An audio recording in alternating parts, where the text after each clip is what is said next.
Hello everyone, आज हम बात करने वाले हैं जनरल स्टडी बूस्टर में। देखिए, जनरल स्टडी बूस्टर में मिसलेनियस भी होगा। ठीक है, मिसलेनियस में डिफरेंट क्वेश्चंस बनते हैं।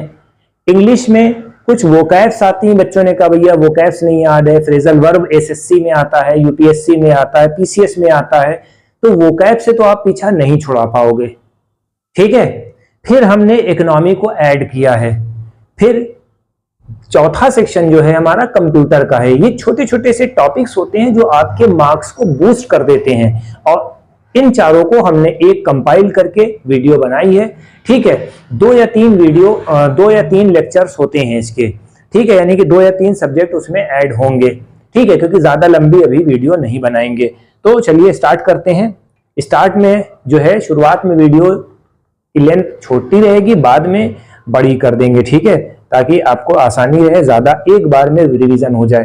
चलिए बिना देरी करे स्टार्ट करते हैं। सबसे पहले जो है कॉमेमोरेटिव डे लेते हैं। एक क्वेश्चन इसका गिरना ही गिरना। लास्ट ईयर पीसीएस में 2 क्वेश्चन शायद आई थिंक सो आए थे। वर्ल्ड ब्राइड डे जो है 4 जैन को सेलिब्रेट करा गया है।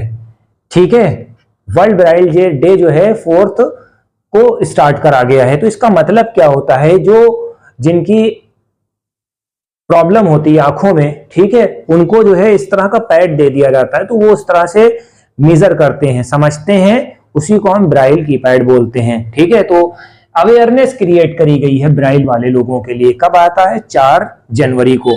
ठीक है, world day of war orphans 6 Jain को। ठीक है, इसका मतलब क्या होता है, जो वर्ल्ड वॉर में जो मरे थे, ठीक है, जिनके माँ बाप मर गए थे, जो उनके ऑर्फन्स हैं, उनके लिए, यानी कि ऑर्फन का मतलब यानी अनाथ। ठीक है, वर्ल्ड हिंदी डे कब सेलिब्रेट करा जाता है? 10 जैन को। वर्ल्ड हिंदी डे का मतलब क्या होता है? हिंदी को अपनी कम्युनिटी तक ले जाना, दूसरी कम्युनिटी तक ले जाना, ग्लोबल कम्युनिटी तक ले जाना, ये इस वजह से सेलिब्रेट करा जाता है इस दिन। राइट। फिर national youth day. Youth day जो है रिलेटेड है स्वामी विवेकानंद जी से है। ठीक है, वो हम कब सेलिब्रेट करते हैं? 12 जनवरी को। ठीक है, 12 जनवरी को यूथ डे सेलिब्रेट होता है। ठीक है,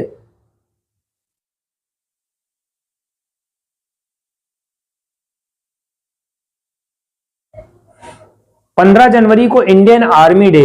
ये बहुत इंपॉर्टेंट भाईजान, बहुत इंपॉर्टेंट है भाई, इसको ना भूलना। 15 जनवरी, ठीक है, 15 जनवरी Indian army day.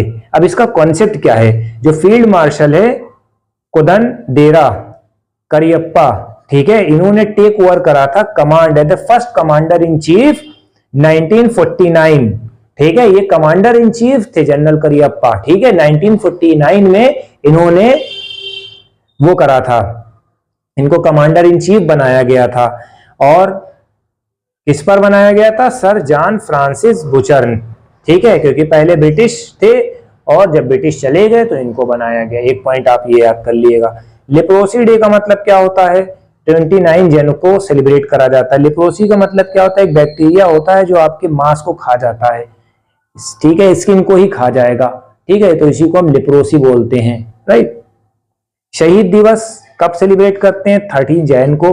Father of the nation के बिहाफ पे हम, यानी कि गांधी जी की डेथ हो गई थी, तो उस वजह से जो है शहीद दिवस जो है 30 जैन को सेलिब्रेट करते हैं।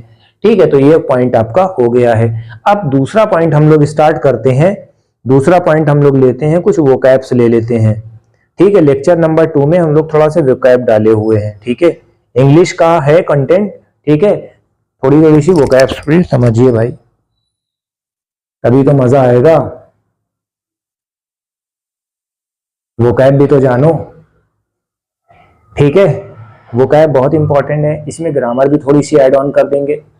ठीक है, 4 टॉपिक है, miscellaneous, English, computer, economy.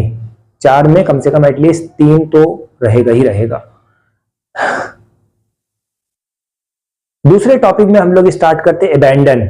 Abandon का मतलब क्या होता है? गिव अप करना। गिव अप का मतलब यानी कि हार मान लेना। ठीक है, एबिलिटी का मतलब यानी कि जो आपकी पावर होती है उसको बोलते हैं।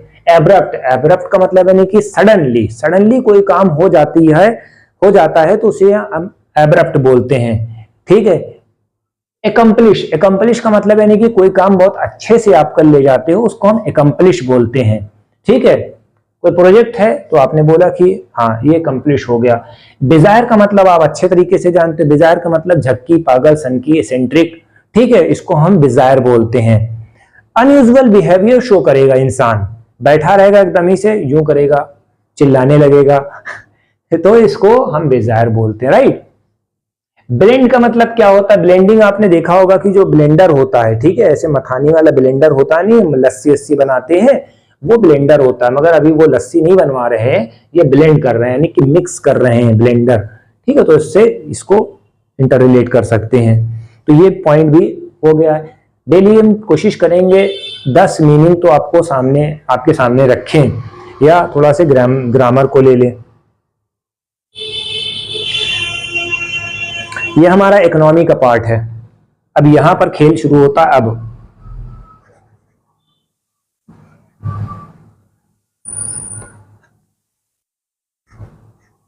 ये हमारा इकोनॉमी का पार्ट है। ठीक है, इकोनॉमी में क्या होता है?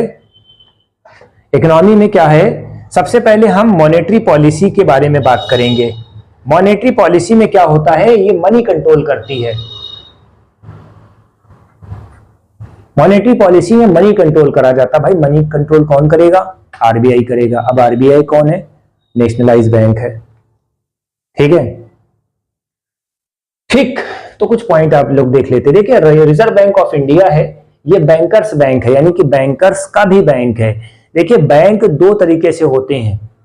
ठीक है, बैंक दो तरीके से होते हैं, एक नेशनलाइज बैंक होता है और एक कमर्शियल बैंक होता है। नेशनलाइज बैंक जो होता है कमर्शियल बैंक को पैसा देता है। ठीक है, कमर्शियल बैंक का काम क्या होता है? लोन देना और डिपॉजिट को एक्सेप्ट कर लेना। कमर्शियल बैंक का मतलब जैसे मान लो कि एक एग्जांपल लेते, एसबीआई है, केनरा बैंक है, महाराष्ट्र है, बैंक ऑफ महाराष्ट्र है, ठीक है, देना बैंक है। तो ये सब जो है हमारे कमर्शियल बैंक होते हैं। ठीक है, इनका काम है प्रॉफिट कमाना। ठीक, और आरबीआई का काम क्या है? पैसा देना, क्योंकि ये नोट को छापता है। ठीक है, इसी के ऊपर जो है यही है, अरे क्या बोलते हैं, मोनोपोली नोट छापने की यही इसी के पास है। किसके पास? आरबीआई के पास। हर कंट्री के पास उनका अपना सेंट्रल बैंक होता है या नेशनलाइज बैंक होता है, उसको बोलते हैं। ठीक है,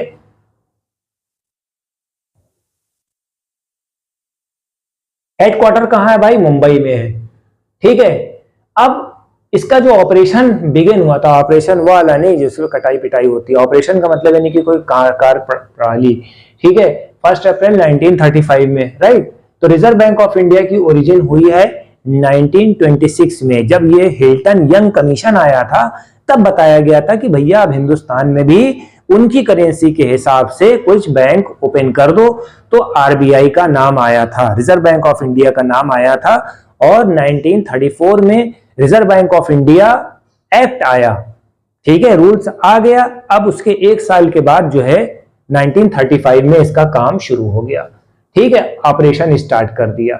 ठीक है, ये आपको याद करना है। कौन सा कमीशन? Royal commission Hilton. ठीक है, ये आपको याद करना है, हिल्टन यंग हिल्टन कमीशन, ऐसे याद कर लो।